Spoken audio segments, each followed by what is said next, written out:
पत्नी जाने के लिए तैयार थी, लेकिन दरवाजा पार करने से पहले उसने चुपचाप टेबल पर एक हिडन कैमरा रख दिया। वो देखना चाहती थी उसकी गैर हाजिरी में उसके पति और सास क्या करते हैं, लेकिन जो उसने सोचा भी नहीं था वही हुआ। उसके जाते ही उसकी सबसे अच्छी दोस्त घर में घुस आई और सास को माँ कहकर बुलाया। यहीं से पति की सच्चाई सामने आने लगी। कैमरे की लाइव फीड देखकर पत्नी को पता चला कि उसके पति का अफेयर उसी की सबसे करीबी दोस्त के साथ चल रहा है।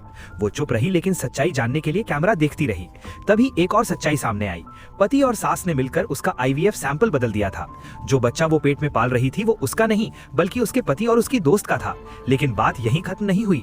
उसे ये भी पता चला कि उसका शरीर जो इतने दिनों से खराब हो रहा था उसका कारण था उसके सप्लीमेंट में मिलाया गया जहर जो पति ही देता था। उनका प्लान था कि बच्चा पैदा हो और पत्नी मर जाए, फिर वो दोनों मिलकर उस बच्चे को पाले। टूटे दिल से पत्नी घर लौटने जाती है सब कुछ उजागर करने के लिए, लेकिन तभी उसकी दोस्त देखती है कि पत्नी के कपड़े खून से सने हुए हैं।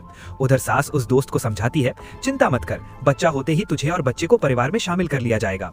तभी पति के पास अस्पताल से फोन आता है। पता चला कि पत्नी की प्रेगनेंसी में थोड़ा प्रॉब्लम है। तभी वो लोग तुरंत अस्पताल पहुंचता है। तभी डॉक्टर आकर कहता है, माँ की हालत बहुत खराब है, एक को ही बचा सकते हैं, माँ या बच्चा।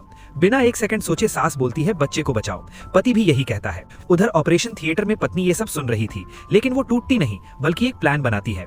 वो अपनी डॉक्टर दोस्त को एक सीलबंद कलश देती है और कहती है, 2 महीने बाद पति और मेरी दोस्त की सगाई वाले दिन, जो हमारे पूर्वजों की पूजा का दिन भी है, ये गिफ्ट दे देना। ये वो गिफ्ट होगा जो वो लोग जिंदगी भर नहीं भूल पाएगी। इसके बाद 2 महीने गुजर जाते हैं। पत्नी की डिलीवरी डेट आती है। डॉक्टर दोस्त परिवार को बताती है कि पत्नी ने एक बेटे को जन्म दिया, लेकिन उसकी मौत हो गई। सास रोने का नाटक करती है। पति भी जमीन पर गिरकर ड्रामा करता है। सास पूछती है, बच्चा कहाँ है? डॉक्टर कहती है, बच्चा कमजोर है, बाद में लाएंगे, आप लोग पहले घर जाकर पूजा करते रहिए। पति बहुत बड़ा प्रोग्राम करता है, सब रिश्तेदारों को बुलाता है क्योंकि अब उसे वारिस मिल गया है। तभी एक पैकेट आता है, ऊपर पत्नी की हैंडराइटिंग दिखती है। पति खोलने जाता है, लेकिन सास रोक देती है और बोला उसके भेजे सामान में कुछ अशुभ होगा। फिर वो डॉक्टर को फोन कर पूछती है, बच्चा कब आएगा? तभी हॉल का दरवाजा खुलता है। सामने पत्नी खड़ी है जिंदा और गोद में एक बच्चा लेकर। तभी सब दंग रह जाते हैं। किसी के कुछ समझने से पहले वो बच्चा हवा में उछाल देती है, जो बच्चा नहीं बल्कि कपड़ों का एक बंडल होता है। फिर वो अपना कोट फाड़ देती है। फिर वो पूर्वजों के नाम वाला लकड़ी का बोर्ड उठाती है। तभी सास चिल्ला उठती है, उसे श्राप देने का आरोप लगाती है और कहता है, बच्चा कहाँ है? बच्चे के साथ क्या किया तूने? पत्नी शांति से उस सीलबंद पैकेट की तरफ इशारा करती है, बच्चा वही है।